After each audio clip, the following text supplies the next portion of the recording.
what I wanted. She loved God. I just wanted to marry her. And so I will come, bring the gift, do all these things with, when you are a full-time pastor and you are just starting, every kobo is important. And I will still take that little I was getting. I'll go and get gift and bring, and it was just looking like I was just wasting my time. I was living, when I come to Lagos, my lodging was in Agege, my best man's house, their parents. And the mother come on and say, Femi, what do you love? Mama, you love it. Money. I'll go and buy pizza, go and get this.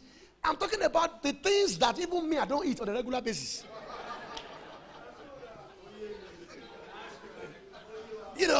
I was working in Ondo, and I just want to marry this Lagos girl by force.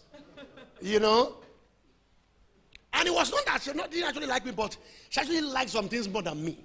She was really an ethical person. She likes book a lot.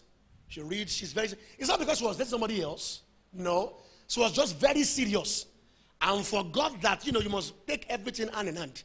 When you get to a particular stage of life, women, you must understand this one, because she didn't get married until 4 years after I've gotten married. She was fully ready, but she didn't get anybody, because she was just very focused. She wanted this height, and I was not going to disturb her, So we continued like that. I was like, got to a point, I said, this is not it.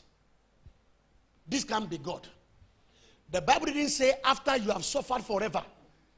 It said after you have suffered a while. I said, Lord, this suffering is becoming forever.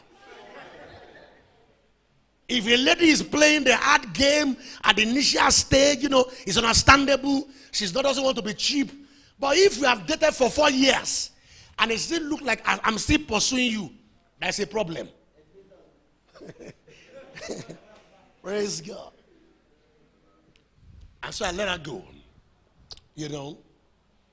And then after 6 months, I called her back because I didn't want we can make this thing work. And she was still adamant.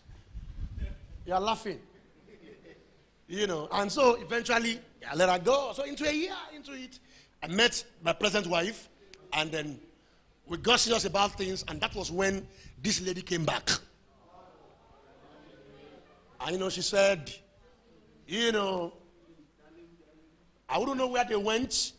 They prayed and they told her that somebody who just left you, that's your husband. Better go and look for him. She came, and I said, if the girl that I'm dating right now is your sister, will you say that I should leave her? I can't. If I had our relationship very fine, very fast, because I've known her before, we have even set date for introduction, and you are showing up. She left. But that's not even where I'm going. Where I'm going is this. Just a few days ago, last Sunday, Pastor Nka's here. They invited me to preach at a provincial headquarters, a very big church in Okoba there, Redeemed Church. And I went there to preach on Sunday. When I finished, I stepped down the platform, and they were taking us to the pastor's office. As I got to the pastor's office, somebody met me on the way. I didn't even know the person again. It was this girl's elder brother, their very firstborn. That church happens to be their church. I said, Pastor Femi, you don't know me again. And I'm trying to I said, I know this face. Of course, you will have changed a bit, And he said, I'm so person's brother. I screamed, I hugged him. Praise God. At the end of that, and the issue is this. It was God's plan that things would have been in a particular way. And that time I was even thinking that there is no, when somebody wants to leave you, you think that there's nobody like that person again. It's a lie. Every human being is dispensable.